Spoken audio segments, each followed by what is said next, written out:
जय हिंद साथियों, स्वागत है आप सभी का एजुकेशन केयर 6 पे। चैनल पे नए हैं तो प्लीज चैनल को सब्सक्राइब कर लीजिए, बेल आइकन दबा लीजिएगा ताकि हर वीडियो का नोटिफिकेशन आप तक सबसे पहले जा सके। आज एक नई बहाली की प्रक्रिया के बारे में अपडेट कर रहे हैं। ये बहाली की प्रक्रिया एसएससी निकाली है। एसएससी यानी कि स्टाफ सिलेक्शन कमीशन की तरफ से जूनियर इंजीनियर की वैकेंसीज आई है। तो नया नोटिफिकेशन जारी हो चुका है। ऑफिशियल वेबसाइट पे जाके सारी जानकारी आप लोग एक एक करके देख सकते हैं। हम आपको इसकी ऑफिशियल वेबसाइट पे ले जाएंगे, लेकिन उससे पहले दोस्तों आपको बता दें कि एसएससी ने इस बहाली की प्रक्रिया में कुछ बड़े बदलाव किए हैं। बिल्कुल ये बदलाव आपको देखने को मिल जाएगा परीक्षा के पैटर्न में भी और इसके एलिजिबिलिटी क्राइटेरिया में भी। तो सभी जानकारियों के लिए पहले ये वीडियो देख लें, उसके बाद ही आप आवेदन कीजिएगा। आवेदन करने का लिंक एक्टिव हो चुका है।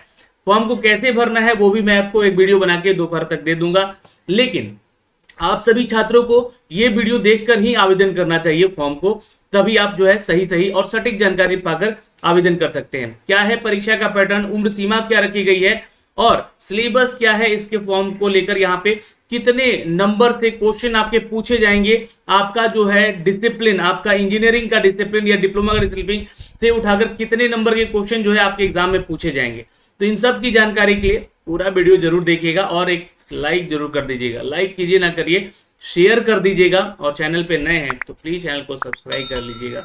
चलिए शुरुआत करते हैं दोस्तों। यहाँ पे तो दोस्तों हम हैं एसएससी के ऑफिशियल वेबसाइट पे, जैसा कि आप यहां से देख सकते हैं। इसका लिंक हमने डिस्क्रिप्शन में दे रखा है आपके लिए। दोस्तों कल रात यहाँ पे नोटिफिकेशन जारी किया गया। ये नोटिफिकेशन एसएससी जूनियर इंजीनियर के पदों के लिए है, जहां पर सिविल, मैकेनिकल और इलेक्ट्रिकल वाले छात्र इसको आवेदन करेंगे। अब इनसे जुड़े जो भी डिसिप्लिन है आपके, वो छात्र भी आवेदन यहाँ पे कर सकेंगे, जो भी सिविल, मैकेनिकल और इलेक्ट्रिकल से जुड़े हुए छात्र हैं। देखिए इस बार जो बदलाव किया गया है ना, मैं आपको साफ शब्दों में एक बार कह देना चाहता हूं कि अब आपका परीक्षा आसान नहीं रहा। मैं डरा नहीं रहा हूं, लेकिन इस बात का ध्यान रखिएगा, जिस लेवल पर आईईएस का पेपर होता है, आईईएस यानी कि इंडियन इंजीनियरिंग सर्विसेज का एग्जाम होता है, उसी पैटर्न पर आगे एसएससी फॉलो कर रहा है अपने एग्जाम के पैटर्न को। क्या बदलाव किया गया है पूरी नोटिफिकेशन में हम जानेंगे, लेकिन शुरुआत करते हैं इसके नोटिस से। नोटिस ये है यहाँ पर दोस्तों कि 26 जुलाई से, यानी कि आज कल देर रात से ही इसका फॉर्म भरा जाना शुरू हो चुका है। आप लोग जरा वेट कीजिएगा, क्योंकि देखिए 16 अगस्त तक फॉर्म भरने का तिथि है ना। समय है 15-16 दिन आपका इधर भी और 4 दिन इधर भी, तो थोड़ा सा इंतजार कीजिएगा। कुछ बदलाव होते हैं ना, तो कुछ त्रुटियां भी होती हैं फॉर्म भरने में। तो नई चीजें इंट्रोड्यूस जब की जाती हैं तो उस चीज को समझना चाहिए, समझ के ही फॉर्म भरना चाहिए। तो 16 अगस्त तक आपका समय है। ये डेट एक्सटेंड भी हो सकता है, मैं आपको बता दूं, लेकिन लास्ट डेट जो है फॉर्म भरने का आपका 16 अगस्त है, ये ध्यान रखिएगा। उससे पहले आपको फॉर्म भर लेना है। अब यहाँ पे दोस्तों एक अपडेट दिया गया है कि आपके फॉर्म के करेक्शन को लेकर कोई भी अगर चीजें होती है, जैसे कि मान लीजिए कि आपने फॉर्म में कोई गलती डेटा इनपुट कर दिया, तो आप 17 अगस्त से लेकर जो है 18 अगस्त तक इसका सुधार भी कर सकते हैं और इसका एग्जाम डेट भी घोषित कर दिया गया है। तो जल्दबाजी में यहाँ पर एग्जाम भी है भाई, देखिए। और अच्छी बात है, एसएससी अपने जो भी अपडेट लेकर आ रही है उसका एग्जाम भी तुरंत ले रही है। तो पहला पेपर यानी कि पेपर 1 का एग्जाम, अब देखिए 2 पेपर होंगे आपको यहाँ पे, है ना। उसका पैटर्न मैं बताऊंगा अभी वीडियो में, लेकिन पहला पेपर इसको प्रीलिम्स मान के चलिएगा, या जो कि आपका अक्टूबर में संभवतः हो जाएगा। दोस्तों यहाँ से आगे बढ़ते हैं। यहाँ पे डिटेल जो दिया गया है दोस्तों, ये जो वैकेंसी है इसके लिए आपका जो है स्टाफ सिलेक्शन कमीशन की तरफ से इसको लिया जा रहा है। ये कॉम्पिटिटिव एग्जाम आपका, जो कि जूनियर इंजीनियर के पदों के लिए, जहां पे सिविल, मैकेनिकल और इलेक्ट्रिकल वाले छात्र जो हैं विभिन्न, मतलब कि वेरियस ऑर्गेनाइजेशन यानी कि डिफरेंट ऑर्गेनाइजेशन के जरिए ऑफिसेज में आपको जॉब मिल सकता है।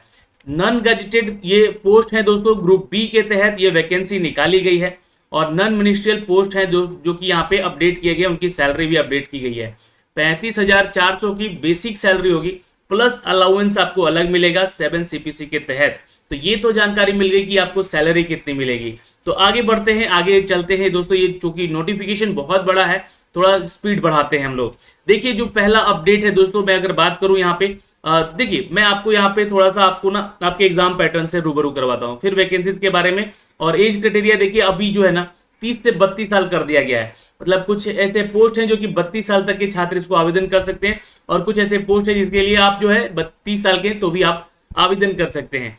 तो एज में रिलैक्सेशन दिया गया है ड्यू टू कोविड, यहाँ पे जो है आपको, है ना, एज बढ़ाया गया। तो पहला बदलाव तो यहीं पे देखने को मिल गया।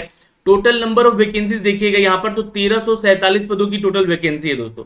यहाँ से आप उसकी जानकारी ले सकते हैं, कैटेगरी वाइज वो सीटें चेक कर सकते हैं, ठीक है। अब बात होगी एग्जाम पैटर्न की।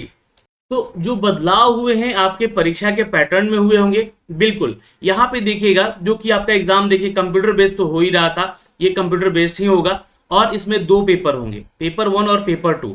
पेपर 1 को आप प्रीलिम्स मान लीजिए, यहाँ पे प्रिलिमिनरी टेस्ट मान लीजिए, और पेपर 2 जो कि आपका पहले डिस्क्रिप्टिव पेपर हुआ करता था, ये बदलाव यहाँ पे किया गया है कि इसको भी अब सीबीटी टेस्ट लिया जाएगा, यानी कि कंप्यूटर बेस्ड टेस्ट लिया जाएगा और ये परीक्षा आपका ऑब्जेक्टिव होगा।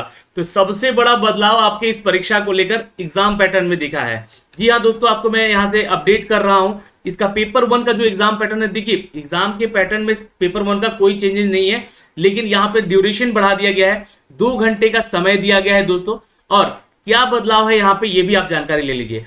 तो सीबीटी टेस्ट जो पेपर 1 का होगा वहां पे जनरल इंटेलिजेंस और रीजनिंग से संबंधित प्रश्न होंगे, यानी कि यहाँ पे जो आपका क्वेश्चन होगा वो पहला सेक्शन वो आपका होगा रीजनिंग वाले पार्ट से। 50 क्वेश्चन होंगे, 50 मार्क्स के क्वेश्चन होंगे, हर क्वेश्चन का 1 मार्क दिया गया है। निगेटिव मार्किंग भी यहाँ पे है, ये ध्यान रखिएगा। आपने पिछले बार जो एग्जाम दिए होंगे ना छात्र, उनका 1/4 वहां पे हुआ करता था निगेटिव मार्किंग। तो दूसरा बड़ा बदलाव यहाँ पर ये है कि निगेटिव मार्किंग वहां पे 1/3 कर दिया गया है अब। तो ये थोड़ा सा आपका परीक्षा कठिन बनाने का प्रयास किया गया है, लेकिन मैंने कहा ना ये इंजीनियरिंग सर्विसेज को टारगेट रखा जा रहा है। जो छात्र गेट देकर आते हैं एग्जाम, उनको टारगेट किया जा रहा है, उस लेवल से एग्जाम को तैयार किया जा रहा है कि छात्र पढ़े और जो एलिजिबल मतलब कि जो क्रीम स्टूडेंट है वो निकल कर आए एसएससी के पास। तो यहाँ पे देखिएगा 50 क्वेश्चन 50 मार्क्स के हैं, 2 घंटे का ये पेपर होगा। अब दोस्तों यहाँ पे 40 मिनट उनको दिया जाएगा जो कि छात्र पीएच कैटे से आते हैं या स्क्राइब कोटे से आते हैं उनके लिए, जो कि पैरा नंबर 9.1 और 9.2 में इसका वर्णन किया गया है। फिलहाल आगे बढ़ते हैं। यहाँ पे जो दूसरा आपका सेक्शन है वो जनरल अवेयरनेस का है, जहां से भी 50 क्वेश्चन होंगे। तो वेटेज रखेगा आपका जीके का सेक्शन, जहां पे आपको current affair, GK, general science और आपके जो है जो संबंधित हो सकता है कि रिलेटेड वैसे सेक्शन जहां से करंट के क्वेश्चन के अलावा भी टॉपिक जैसे कि इकोनॉमी वाला सेक्शन को कनेक्ट कर दिया जाता है, वैसे क्वेश्चन जहां पे ज्योग्राफी वाले सेक्शन को भी कनेक्ट किया जाता है। क्या बदलाव हो रहा है आपके आसपास के पड़ोसी मुल्क के द्वारा, जो भी चीजें हो रही हैं उसके बारे में पूछ सकता है। तो ऐसे क्वेश्चन आपको यहाँ से देखने को मिलेंगे जनरल अवेयरनेस में। बैंकिंग से भी रिलेटेड जो क्वेश्चन बनते हैं या कंप्यूटर से रिलेटेड क्वेश्चन बनते हैं, वो पार्ट आपको यहाँ से देखने को मिल सकता है। तो ये थोड़ा सा इंपॉर्टेंट पार्ट है, यहाँ पे फोकस कीजिएगा तो अच्छा स्कोर कर सकिएगा। लेकिन 50 क्वेश्चन यहाँ पे रीजनिंग के बहुत ही आसान होंगे दोस्तों। तो ये 50-50 100 और फिर 100 नंबर का आपका पेपर होगा दोस्तों पार्ट ए करके यहाँ पे, जिसमें कि जनरल इंजीनियरिंग के क्वेश्चन आपसे, जैसे कि आप सिविल वाले स्टूडेंट हैं तो सिविल और स्ट्रक्चरल, मैंने कहा ना आपको जिस डिसिप्लिन से संबंधित पोस्ट है उसके भी छात्र यहाँ पे आवेदन करेंगे। तो उनसे रिलेटेड जो उनके एग्जाम के उनके जो डिग्री के जो डिसिप्लिन है उनसे संबंधित जो यहाँ पे क्वेश्चन रहेंगे 100 और वो 100 मार्क्स से होंगे। और ये भी आपका ऑब्जेक्टिव टाइप का ही क्वेश्चन होगा दोस्तों, 100 क्वेश्चन 100 मार्क्स के। जो पार्ट बी में आएंगे छात्र यहाँ पे है ना, ये और लिखा गया ध्यान रखिएगा, जनरल इंजीनियरिंग, और पार्ट सी जो होगा जनरल इंजीनियरिंग मैकेनिकल को होगा। तो ये तीनों में जो भी छात्र, जैसे कि मान लीजिए जो इलेक्ट्रिकल वाला है, मैकेनिकल वाला है, सिविल वाला है, वो छात्र अपने अपने सब्जेक्ट की तैयारी करेंगे, वहां से 100 नंबर के क्वेश्चन यहाँ पे पूछे जाएंगे। तो पहले यहाँ पे जो सेक्शन था आपका एग्जाम का पैटर्न था, उसमें जो है आपको जो है 200 नंबर का ये पेपर रख दिया गया है। अब ये बदलाव यहाँ पे ये देखने को मिला है, ठीक है, 2 घंटे का पेपर हो जाएगा, ये भी एक है। और तीसरा यहाँ पर है कि निगेटिव मार्किंग में यहाँ पे बदलाव किया गया है, ठीक है। पेपर 2 में चलते हैं, क्योंकि देखिए पेपर 2 क्या कह रहा है कि एक तरह से मेंस का पेपर है, समझ गए। यहां भी आपको वही सब पेपर देना है, सिविल वाले, इलेक्ट्रिकल वाले, अपने सब्जेक्ट से संबंधित प्रश्न दिए जाएंगे। और ये भी आपका सीबीटी टेस्ट होगा, सीबीटी कंप्यूटर बेस्ड एग्जाम होगा ये, ठीक है। अब 100 क्वेश्चन होंगे और ये 300 मार्क्स के क्वेश्चन होंगे। 2 घंटे का पेपर ये भी होगा आपका, और 300 मार्क्स का पेपर होगा, यानी कि हर क्वेश्चन के लिए 1 नंबर, और गलत किए तो 1/3 यहाँ पे आपके काट लिए जाएंगे। ये बातें यहाँ पे लिखी गई है। देखिए पेपर 1 और पेपर 2 जो होगा ना, ये आपका जो है ये बोथ यहाँ पे ऑब्जेक्टिव टाइप और मल्टीपल टाइप के क्वेश्चन आपसे पूछे जाएंगे। दोनों ही लैंग्वेज में आपका पेपर होगा, हिंदी और अंग्रेजी दोनों ही भाषा में ये पेपर होगा, तो इस बात का ध्यान रखिएगा। क्वेश्चन पेपर जो होगा आपका both will be the objective multiple choice type, और question will be set in Hindi और अंग्रेजी, part 1, part 2 and part 3 of paper 1, paper 2, and there will be negative marking equal to 1/3। यहाँ पे अगर आप लोग देख पा रहे हैं तो मैं आपको थोड़ा सा रेड कर दूं यहाँ पे जगह को, तो ये इसको ध्यान से पढ़ लीजिएगा। ये पेपर को कठिन बनाने का प्रयास किया गया है, लेकिन तैयारी अच्छी रखिएगा, आपका पेपर जरूर निकलेगा। अब यहाँ पे दोस्तों ये बोला जा रहा है कि 1/3 मार्क्स आपको अलॉट किए गए हैं, और यह question for each wrong answer paper 1 and paper 2 candidate, यहाँ पे इनके लिए आपको 1/3 जो है नेगेटिव मार्किंग दिया जाएगा। Candidate are allowed to bring our own slide rule, calculator, logarithm table and the steam table. आप एग्जाम जब देने जाएंगे पेपर 2 का, तो उसमें जो है अपने कैलकुलेटर, जो इंजीनियरिंग कैलकुलेटर होते हैं वो लेके जा सकते हैं, स्लाइड रूल अपना लेके जा सकते हैं, लॉगरिथम का जो टेबल आता है वो आप लेके जा सकते हैं। They are not allowed for using such aid as paper 1। अब ये चीजें जो है आपको पेपर 1 में, क्योंकि उनसे संबंधित वैसे क्वेश्चन नहीं रहेंगे, तो आप जो है यहाँ पे उसको लिए अलाउ नहीं है, लेकिन पेपर 2 में इसको अलाउ किया गया है। इसके लिए आप फॉर्म जब भरेंगे तो 100 रुपये मात्र आपसे फीस चार्ज लिया जा रहा है, ये तो आपको मैं बताऊंगा ही आगे फॉर्म भरते समय, ठीक है। अब जब आप इसका एग्जाम देंगे ना, तो यहाँ पे एक चीज मेंशन किया गया है दोस्तों कि जो भी छात्र इसका एग्जाम देंगे, इसका कंप्यूटर बेस्ड एग्जाम देंगे, इसका जो रिजल्ट दिया जाएगा ये नॉर्मलाइज करके दिया जाएगा। नॉर्मलाइजेशन का फॉर्मूला भी आपको बताया जाएगा, ठीक है, और नॉर्मलाइज करके ही आपका रिजल्ट जारी किया जाएगा, क्योंकि बहुत सारे छात्र एग्जाम देते हैं और कई अन्य शिफ्टों में इसका परीक्षा होता है, तो इसलिए ये जानकारी यहाँ से आपको देना जरूरी थी। अब डेट ऑफ एग्जामिनेशन इंडिकेटेड, यहाँ पे देखिए अपडेट किया गया है। The date of examination indicated in the notice are tentatively, यहाँ पे मैंने एग्जाम का डेट अक्टूबर महीने बताया आपको। Any changes of schedule examination, अगर कुछ ऐसा होता है तो कमीशन की वेबसाइट पे आपको बताया जाएगा। There shall be no provision re evaluation rechecking score, आपको ये मौका नहीं दिया जाएगा कि आप दोबारा कॉपी का रीचेक करवाएं, ये सब नोटिफिकेशन में पहले बता दिया जाता है, बट ऐसा होता नहीं है। आप आरटीआई के थ्रू जो है अपना पेपर चेक कभी कर सकते हैं, अपनी कॉपीज भी देख सकते हैं, मतलब कि आपका जो है स्कोर दिखाया जा सकता है। ये आपके सिलेबस है दोस्तों, यहाँ पे 14.2 वाले सेक्शन में, इसके लिए मैं आपको अलग से वीडियो बना दूंगा, है ना, लेकिन आप लोग इस चीज को पढ़िएगा यहाँ से सेक्शन को। और जो भी आपका सिविल वाला सेक्शन का है उसका सिलेबस भी दिया गया कि किस किस टॉपिक से यहाँ पे आपके क्वेश्चन पूछे जाएंगे। इलेक्ट्रिकल वाले जो छात्र हैं उनके लिए भी यहाँ पे जो है किस किस टॉपिक से क्वेश्चन आएंगे एग्जाम में, तो ये आपका जो है सिलेबस मेंशन किया गया है। और पेपर 2 का भी सिलेबस यहाँ पे मेंशन किया गया है सिविल, इलेक्ट्रिकल और मैकेनिकल वाले छात्रों के लिए। अब आते हैं दोस्तों यहाँ पर, ये मैंने सारे बदलाव आपको बता दिए, क्या क्या बदलाव किया गया है। अब थोड़ा मोड ऑफ सिलेक्शन को समझते हैं। यहाँ पे देखिए, आप पेपर 1 में जो है ना, अगर आप जनरल कैटेगरी के छात्र हैं तो 30% मार्क्स लेकर आते हैं तो आपका सिलेक्शन हो जाता है।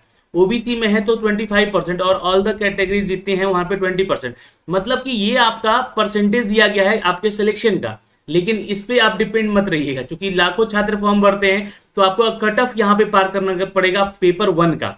लेकिन पेपर 1 का जो है आपका मार्क्स जो है आपका मेरिट नहीं बनाएगा, मेरिट बनाएगा आपका पेपर 2, क्योंकि यहाँ पे बोला जा रहा है साफ साफ शब्दों में कि based on the normalise marks score in paper 1 that is computer based examination candidate will be short listed. यहाँ पे शॉर्ट लिस्ट किए जाएंगे फॉर द कैटेगरी वाइज, और आपको जो है अपीयर किया जाएगा पेपर 2 के लिए। और the commission shall be the discretion to normalise marks paper 2। The paper 2 is conducted in the multiple shift, the fixed differences cut off marks each part of the paper 1 and also paper 2 taking the consideration among the other category wise vacancies and the category wise number of candidate।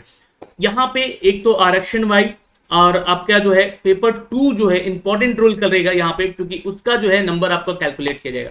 तो paper 1 आपका जो है यहाँ पे shortlist किया जाएगा paper 2 में जाने का, और paper 2 is conducted by multiple shift. अगर ये बहुत सारे शिफ्टों में यहाँ पे होता है तो एक तो नॉर्मलाइज करके आपका कट ऑफ मार्क्स जारी किया जाएगा।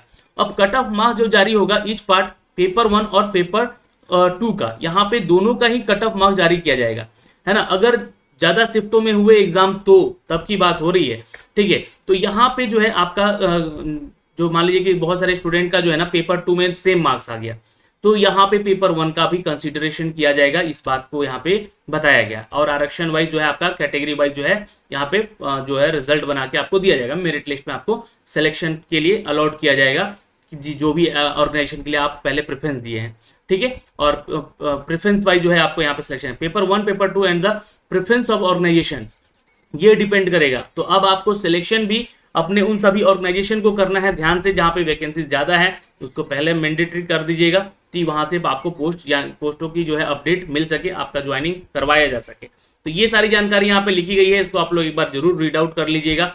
जो भी कैटेगरी में छात्र आते हैं अपने सर्टिफिकेट वगैरह तैयार रखिएगा इससे पहले, ठीक है। अब यहाँ पे ये मेंशन भी किया गया है रेजोल्यूशन ऑफ टाई केसेस जो ऐसा होगा तो टोटल मार्क्स आपका पेपर 2 का देखा जाएगा, डेट ऑफ बर्थ चेक किया जाएगा, फिर आपसे में कौन छात्र बड़ा है उसके अनुसार आपका जो है हायर जो बड़े स्टूडेंट होंगे उनको प्रेफरेंस दिया जाएगा, अल्फाबेटिकली फिर चेक किया जाएगा नेम ऑफ कैंडिडेट जो भी, ये आपका मतलब कि रेजोल्यूशन है टाई होने का, मतलब कि जब आपका रिजल्ट टाई होता है तो ये सारी चीजों से आपका जांच किया जाता है। अब यहाँ पे जो है आप छात्र ज्वाइन करेंगे, यहाँ प्रोविजन पीरियड होगा, हर के लिए अलग अलग जो यहाँ पे ऑर्गेनाइजेशन है उनके अलग अलग होते हैं जो कि चॉइसेस होते हैं यहाँ पे, तो ये सारी जानकारी यहाँ से दी गई, इसमें कोई बदलाव नहीं है, यहाँ बाकी सब कुछ वही है, ये सारा जानकारी मैंने आपको यहाँ से दे दिया। अब चलते हैं दोस्तों यहाँ पे वैकेंसी की तरफ। एज लिमिट की बात करें तो 1 अगस्त 2023 से आपका एज कैलकुलेट किया जाएगा दोस्तों, ये ध्यान में रखिएगा यहाँ पर। और जो SC ST OBC PWD category के छात्र हैं यहाँ पे एक सर्विस मैन वाले, उनको एज में relaxation as per the norms जो कि इंडियन गवर्नमेंट का यहाँ पे अपील होता है, इसके जरिए जो है आप यहाँ पे अपना एज में रिलेक्शन पा सकते हैं। यहाँ पे दोस्तों आपको बता दें कि citizen of India, Nepal, Bhutan से हैं तो भी आप आवेदन कर सकते हैं, बिल्कुल यहाँ पे आपके लिए छूट है। और यहाँ पे अगर हम वैकेंसीज की बात कर ले दोस्तों यहाँ पे तो देख सकते हैं अलग अलग ऑर्गेनाइजेशन है, नेशनल टेक्निकल रिसर्च ऑर्गेनाइजेशन की टोटल जो मैकेनिकल के लिए वैकेंसीज कितनी है कैटेगरी वाइज चेक कर सकते हैं। यहाँ पे जूनियर इंजीनियर के इलेक्ट्रिकल वाले वैकेंसीज कितनी है, किस पोस्ट मिले कैटेगरी वाइज, तो टोटल वैकेंसी देखिएगा ना, तो टोटल वैकेंसी यहाँ पे 1324 पदों का है, प्लस कुछ ऐसे वैकेंसीज हैं यहाँ पे जो कि बैकलॉग वाली वैकेंसी है, तो 1347 मैंने देखा है ना, ये अपडेट किया गया है इस टोटल वैकेंसीज को लेकर जो कि यहाँ से मेंशन किए गए हैं। अब आपको यहाँ पे जानकारी यहाँ पे ये देखनी है कि किस में सबसे ज्यादा वैकेंसीज हैं, तो अगर मैं देखूं यहाँ पे तो बॉर्डर BRO यानी कि बॉर्डर रोड ऑर्गेनाइजेशन में 431 पदों की वैकेंसी है सबसे ज्यादा यहाँ पे। फिर यहाँ पे देखेंगे मैकेनिकल वाले सेक्शन में भी यहाँ पे और इलेक्ट्रिकल वाले सेक्शन में भी 55 अलग से वैकेंसीज है। फिर सेंट्रल पब्लिक वर्क डिपार्टमेंट को देखें तो 421 यहाँ वैकेंसी है और 124 यहाँ पे आपका इलेक्ट्रिकल के लिए है और 128 यहाँ पे जो है 128 जो है सिविल वालों के लिए, तो ये आपका सेंट्रल वाटर कमीशन के लिए है। और सेंट्रल वाटर कमीशन में यहाँ पे मैकेनिकल के लिए 23 वैकेंसी है और वहीं डिपार्टमेंट वाटर रिसोर्सेज रिवर के लिए यहाँ पे देखेंगे तो वैकेंसी अभी आ सकती है, ये इंटीमेट की गई है कुछ ड्यू कोर्सेज के जरिए, तो ये हो सकता है कि आपका आगे भी ऐड किया जा सके वैकेंसीज को। तो ये जानकारी यहाँ से है आपको दोस्तों, आप नंबर ऑफ सीट्स देख सकते हैं यहाँ पे। टोटल एज क्राइटेरिया हमने आपको बता दिया कि कम से कम जो है आपका एज जो है यहाँ पे अलग अलग वेरियस जो ऑर्गेनाइजेशन है उनके लिए एज क्राइटेरिया 30 साल रखा गया है, किसी का 32 साल रखा गया है, यहाँ से आप लोग चेक कर सकते हैं।